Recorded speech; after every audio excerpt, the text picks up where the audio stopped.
Quando os ponteiros se encontram e que nós ouvimos as 12 badaladas.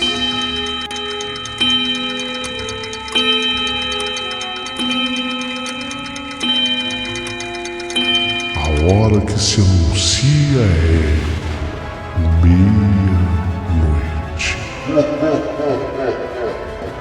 Uma hora em que tudo pode acontecer, inclusive nada.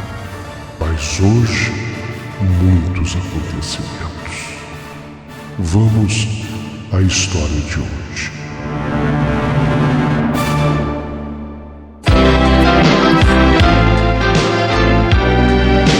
Rádio Emoção. Paulinho Boa Pessoa. A verdade de cada um.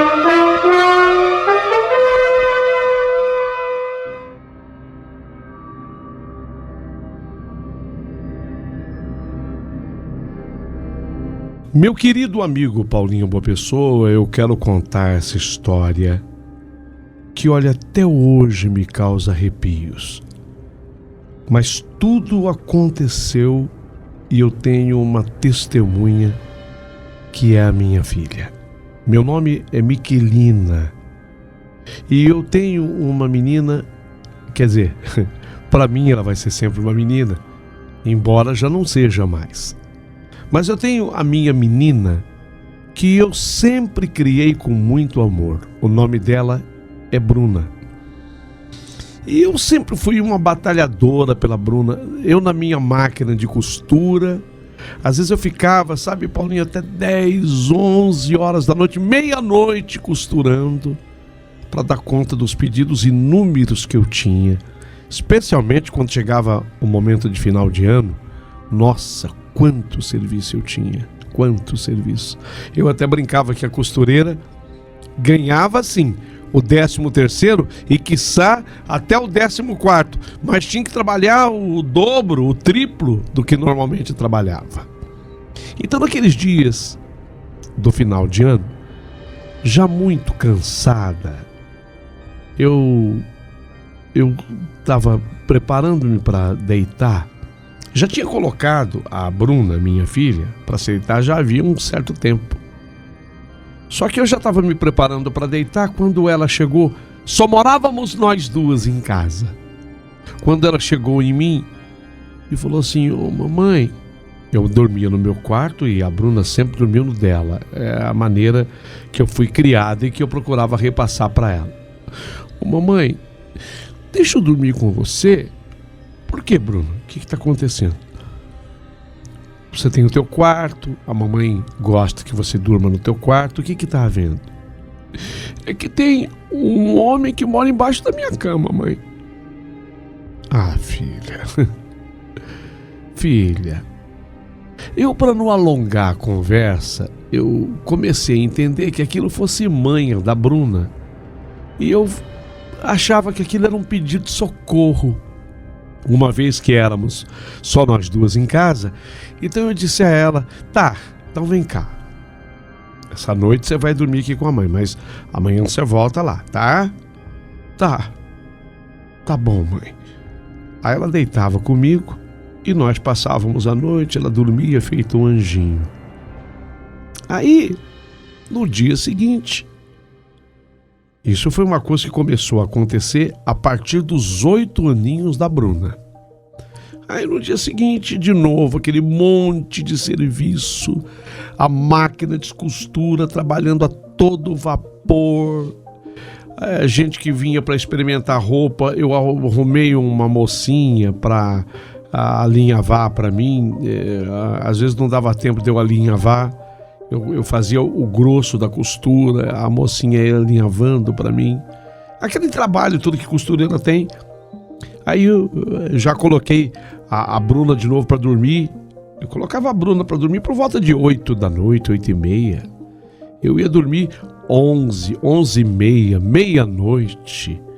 Nesse dia, por exemplo, meia-noite alguma coisa, meia-noite 10, meia-noite 15. Tô deitada na minha cama, de repente, ô mãe, ô Bruna, que foi? Ô mãe, eu tô com medo, mãe. Do que, filha? Ô mãe, tem um homem que mora embaixo da minha cama. Ô filha, eu não tinha, sabe, ânimo pra tocar a conversa avante, de tão cansada que eu tava. Então eu parava assim pra pensar, eu queria dar uma lição pra minha filha aprender, uma lição, e eu não tinha a menor condição física, eu tava tão cansada, aí eu cedia. Tá bom, Bruna, vem cá, então deita aqui com a mãe, vai, vem cá. Aí ela deitava, eu abraçava, pronto, ela dormia, feito um anjinho. E eu, de tão cansada, também dormia. E assim de novo no outro dia. Eu trabalhando pesado, 11h30, meia-noite alguma coisa. Já deitada na minha cama, de repente a Bruna, ô mãe, o que foi, Bruna? Ô mãe, eu tô com medo, um homem tá morando lá debaixo da minha cama, mãe. Olha, eu sei dizer o seguinte, que muitas vezes eu fui cedendo, porque eu não queria perder tempo de ensinar a minha filha, de tão cansada que eu tava, sabe? As minhas pálpebras pesavam, cansaço por todo o corpo, e eu acabava cedendo. Mas teve um dia que eu coloquei a Bruna para se deitar no horário costumeiro, por volta de 8h30 da noite, era o horário dela dormir, porque no outro dia ela acordava cedinho, tinha que ir para a escola, ela com 8 anos de idade, e naquele dia eu acabei me recolhendo mais cedo. Aquele dia eu fui dormir mais ou menos umas 10h30 da noite, o que era raro, porque eu estava esticando, né? Eu acho que já tinha passado aquela coisa pesada do fim do ano, e nós já estávamos ali mais ou menos pelos meados de janeiro.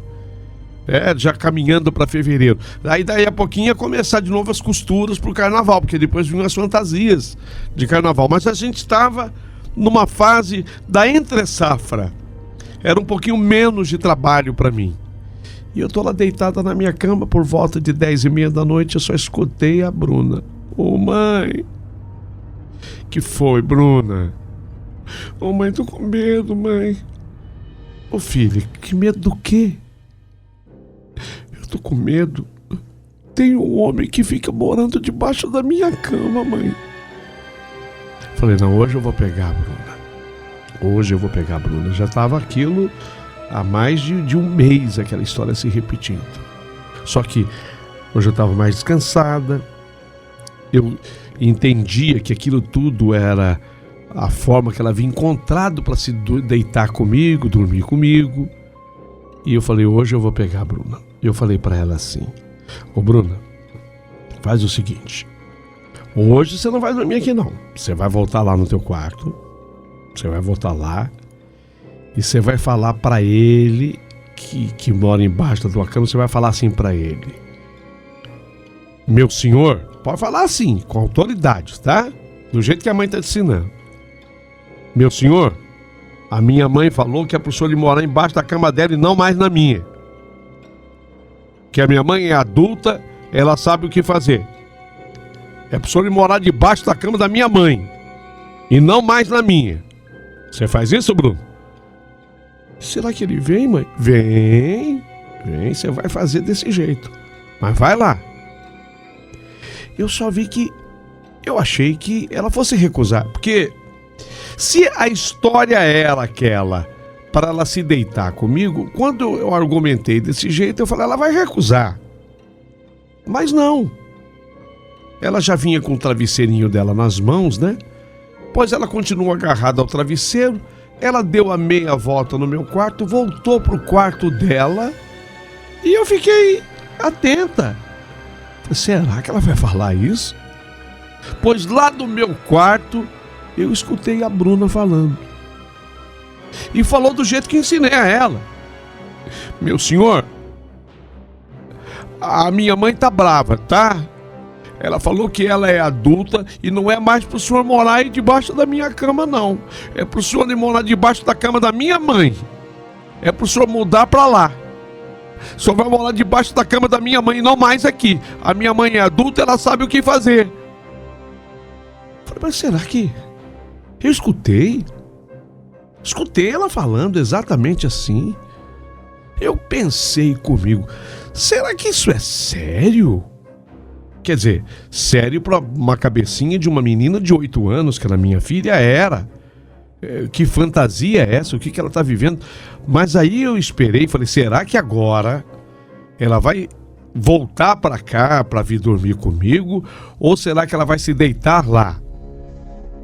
E eu me assustei mais ainda, porque depois que ela falou, eu vi que ela se deitou na cama dela.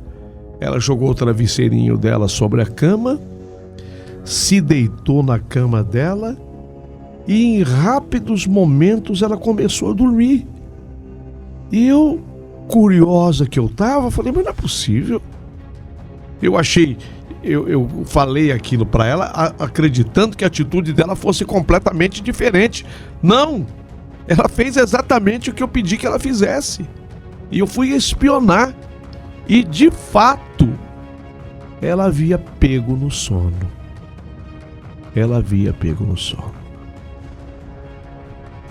Naquela noite, tudo bem, passou, eu dormi, tudo bem, passou. No dia seguinte, eu fiquei assim ligada para ver a atitude da Bruna. Falei, olha, eu quero ver como é que ela vai proceder agora. Não, ela não me procurou, ela deitou, era a educação que eu dava a ela, eu a deitava na cama por volta de 8, 8h30 da noite, e ela não apareceu no meu quarto para fazer a reclamação. Mais uma noite se passa, e de novo, tal procedimento dela, ela não apareceu no meu quarto para fazer nenhuma reclamação, não apareceu para choramingar. Fiquei esperta. Até que, naquele dia, estava chovendo muito.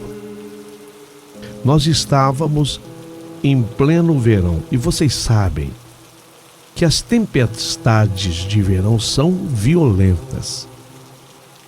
Já era mês de fevereiro. Chovia, mas chovia mesmo, forte, com relâmpagos, com trovões. Antes disso, por volta de 8 horas da noite, coloquei a Bruna para dormir. Até porque a escola já havia retomado, ela agora tinha que acordar cedinho de novo. Aquelas coisas e preocupações de mãe. E eu costurei, porque começaram os pedidos das fantasias, eu começava a costurar para o carnaval. E eu costurei mais ou menos até umas 11 da noite, com medo. Com medo porque era muito relâmpago, muito trovão. E vocês sabem que a máquina de costura é ligada na eletricidade. Eu tinha medo de um curto-circuito. A gente tem medo dessas coisas todas. Ainda mais uma mulher que mora sozinha com a sua filha de 8 anos. Mas, por volta de 11, 11 e pouca da noite, eu fui me recolher. Chovia ainda pesado. Muitos relâmpagos e trovões. Foi quando eu tenho o hábito de, antes de dormir, como o meu cabelo é longo, meu cabelo é comprido, sempre foi. O pessoal sempre me aconselhava, corta, porque você tem muito cabelo. E eu sempre gostei do cabelo assim, grande, longo. Então, antes de eu dormir, eu sempre escovo os meus cabelos, porque é uma educação que eu também recebi da minha mãe, para o cabelo não embaraçar. Então, eu sento ali na minha penteadeira, eu tenho uma penteadeira dentro do quarto, comecei a fazer uma escovação no meu cabelo. Comecei a pentear meu cabelo. Chovia, relâmpagos, trovões, o barulho da chuva caindo nos telhados. Quando eu estou diante da penteadeira escovando meu cabelo, pelo espelho da penteadeira eu vi o reflexo dos pés da minha cama. Eu vi de relance um homem que estava embaixo da minha cama. Meu Deus, não é possível. Não é possível. Eu olhei pelo espelho da penteadeira e eu vi o reflexo de um homem que estava debaixo da minha cama. Como eram os pés da minha cama, eu vi exatamente os pés desse homem numa bota, uma bota preta. Mas era um homem debaixo da minha cama. Eu a princípio, me lembrando de tudo que tinha acontecido com a Bruna, eu quis abrir assim um sorriso ainda para a penteadeira, tipo, você tá vendo como é que aquela coisa de ter medo, porque hoje é uma noite que você tá com medo. Você tá com medo da chuva, com medo do relâmpago, com medo do trovão. Você ficava brava com a Bruna, sua filha, agora tá acontecendo com você. Mas isso tudo porque eu acreditava que eu estava tendo uma visão que não correspondia à realidade. Mas eis que de repente eu procurei com os olhos de novo no reflexo do espelho. E lá estava o homem, debaixo da minha cama. Eu fiquei paralisada na banqueta da penteadeira, sem saber que atitude tomar. Mas toda vez que eu olhava no reflexo do espelho, como se fosse um retrovisor de automóvel, dirigindo o meu olhar para debaixo da cama, eu via os pés agora do homem e o restante do corpo dele debaixo da cama. E eu pensei comigo, será que eu corro, vou pro quarto da minha filha? E aí eu refleti, mas se eu correr pro quarto da Bruna, pode ser que esse homem me persiga, pode ser que esse homem saia atrás de mim. E eu vou levar um perigo a mais para a vida da minha menina de 8 anos. Mas será que esse homem é real? Será que esse homem é de verdade? Será que esse homem é um fantasma? Será que ele é uma assombração? Enquanto eu pensava nisso tudo, eu virei assim na banqueta. Eu deixei de olhar pelo espelho da penteadeira e eu olhei direto. Quando eu olhei direto para debaixo da cama, eu vi que os pés se mexeram. E aqueles pés se mexeram e na medida que eu estou olhando, ele vai saindo debaixo da cama. Sabe quando a pessoa vai se arrastando feito cobra? Ele estava deitado de costas. Os pés estavam para cima. E ele veio no movimento com o corpo, como se cobra ele fosse. E aí, daqueles pés, eu vou vendo uma perna longa que vai saindo lá debaixo da cama, numa calça preta. E nunca que chega ao joelho, nunca aquelas pernas longas, compridas. Eu apavorada, medo de gritar, porque se eu gritasse, eu ficava imaginando no que poderia acontecer com a Bruna no outro quarto. Medo de gritar pelo susto, pânico que eu levaria para minha filha. E eu comecei a refletir que tudo aquilo que ela me falava então era real. Tudo aquilo que ela me falava antes era verdade. E o corpo continuou saindo debaixo da cama. Continuou saindo debaixo da cama. Chegou na altura do abdômen, barriga. E da barriga o peito. Até que o homem mostrou o rosto dele. Era um rosto horroroso. Os olhos vermelhos olhavam para mim, um sorriso macabro. Seu rosto tinha cor arroxeada, seus dentes eram podres, porque ele mostrava os dentes numa espécie de um sorriso forçado. Eu me apavorei, eu fiquei de pé, eu consegui ficar de pé. Eu tinha pensado em correr, só que na medida em que eu tentei correr, no que eu fiquei de pé, eu não suportei. O medo, o pavor foi tão grande que eu desmaiei, de forma que eu acabei caindo sobre a cama. Eu caí sobre a cama. Eu desmaiei e caí sobre a cama. Diante daquela criatura horrenda, eu desmaiei e caí sobre a cama. Não fiquei muito tempo desmaiada, não. Não fiquei. Foi coisa assim de segundos. No que eu caí sobre a cama, eu fiquei o quê? Em termos de tempo, o que eu calculo, não era o tempo exato, real, mas eu calculo que eu fiquei o quê? Uns 30 segundos assim desmaiada. Foi quando eu senti um cheiro horroroso que vinha da boca daquela coisa, daquele fantasma, daquele monstro. Vinha um cheiro horroroso da boca dele e ele praticamente sussurrou no meu ouvido: obrigado por me deixar morar com você.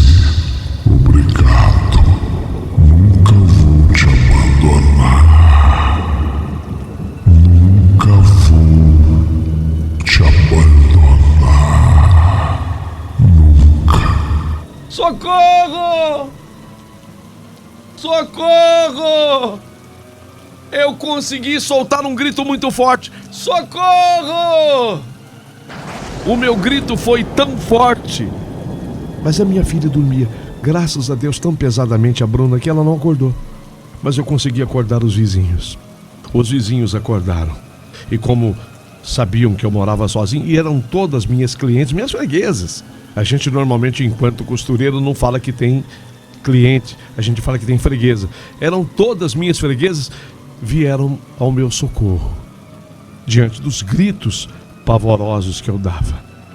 E quando chegaram na minha casa, só depois de muito tempo é que a Bruna acordou, mas eu não permiti que ela visse o que eu conversei com as vizinhas. Eu relatei o ocorrido comigo.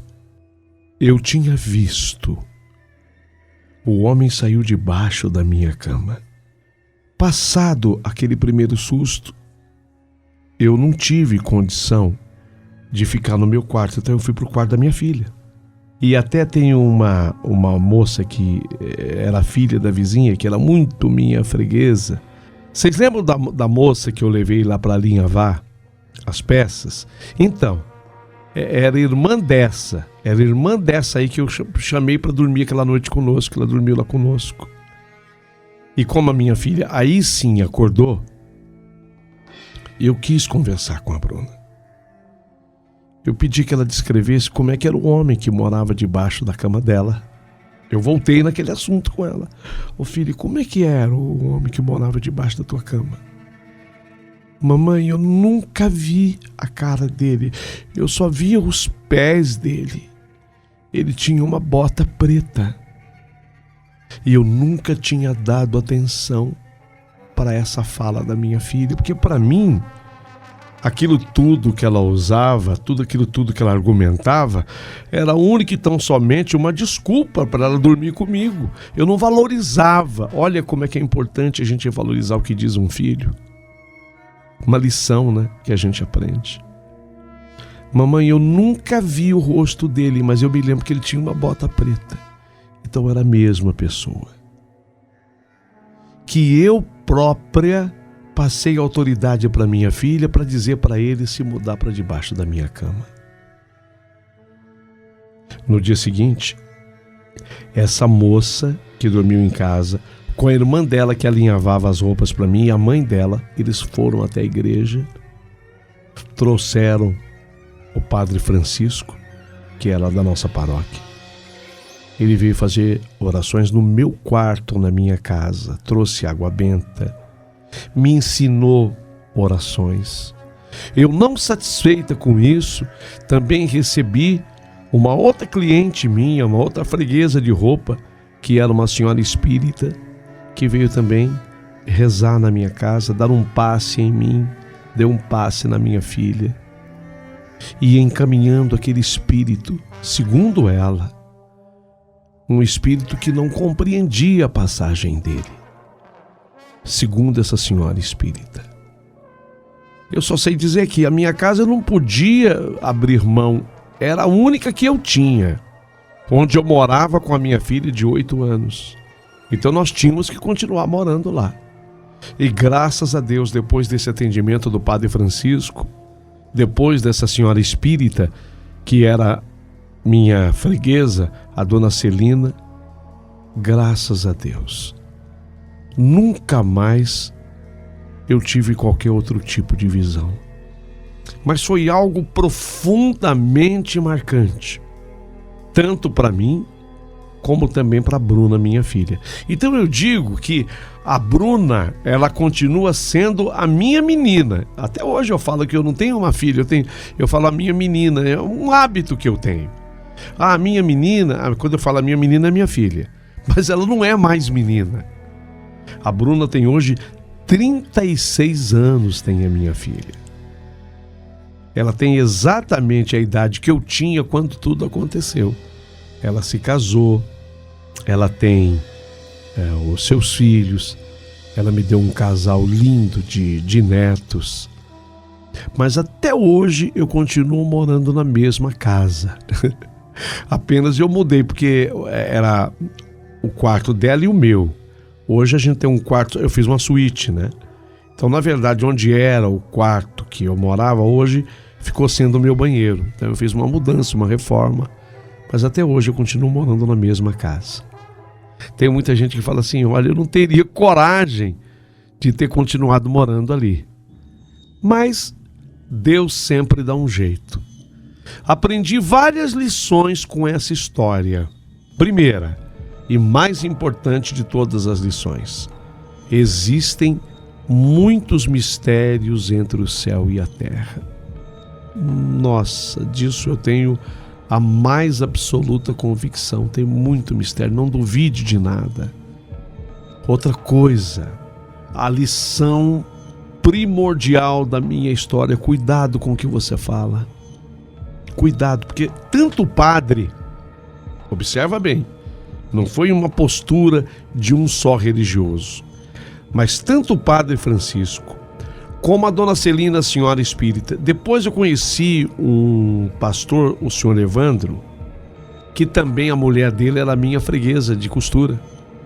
Então eu ouvi dos 3 religiosos que quando você dá autoridade com a tua própria fala para um espírito, uma alma, cada um tem uma postura, né? O padre tem uma postura, a dona Celina tem outra, e o evangélico, o pastor Evandro, fala em demônio. Então o pastor Evandro, que é o marido da minha freguesa de costura, ele fala, olha, quando você dá autoridade para um demônio agir com a tua própria voz, ele age. E eu, se vocês pararem para observar, eu dei autoridade para ele agir. Quando eu falei para minha filha assim, fala para ele, para esse homem que mora debaixo da tua cama, para ele vir morar aqui, debaixo da minha cama. Que eu sou adulto, eu deixo ele vir morar aqui. Mas eu falei isso não acreditando no que minha filha falasse. Mas ao dizer isso, cuidado com o que você fala, eu acabei dando autoridade para o pastor Evandro, para um demônio, para a dona Celina espírita, para um espírito sem luz, e para o padre eu acabei dando uma autoridade também para uma alma penada. Segundo o padre, uma alma penada. Eu não podia ter feito isso. Então essa é uma lição que eu extraio da minha história para passar hoje através dessa carta. Cuidado com o que você diz. E a outra lição, devidamente aprendida por mim, e que eu quero passar para vocês todos hoje, é principalmente essa. Ouça o teu filho, ouça a tua filha, independente da idade que ela tenha. Eu podia ter alongado essa conversa com a Bruna. Se eu tivesse alongado um pouquinho mais a conversa com a Bruna, isso tudo poderia ter sido evitado há muito mais tempo. Então imagine há quanto tempo. Tudo bem que era um espírito para alguns, uma alma penada para outros, até um demônio para o pastor, mas que não tocava nem a Bruna nem a mim. Nós não fomos tocadas assim fisicamente por ele. Mas ele perturbava a nossa paz. Então a gente poderia ter evitado tudo isso se eu tivesse parado para prestar atenção no que tinha para falar minha filha. E eu não valorizei o que ela tinha para me dizer. Então, gente, são lições extraídas da minha história. Muito cuidado com tudo. E leve sempre em conta de que entre o céu e a terra há muitos mistérios. Se você gostou da minha história, eu queria pedir que você curtisse, mandando o teu joinha, e curtisse a nossa história, por favor. Por favor, ainda, um gesto simples para você e tão importante para o canal. Se inscreva no canal do Paulinho Boa Pessoa, vai ser muito importante. E algo muito importante, que você contribua com o canal do Paulinho Boa Pessoa. O YouTube criou, valeu demais. Muito obrigado, agradeço a todos pela atenção e me coloco à disposição.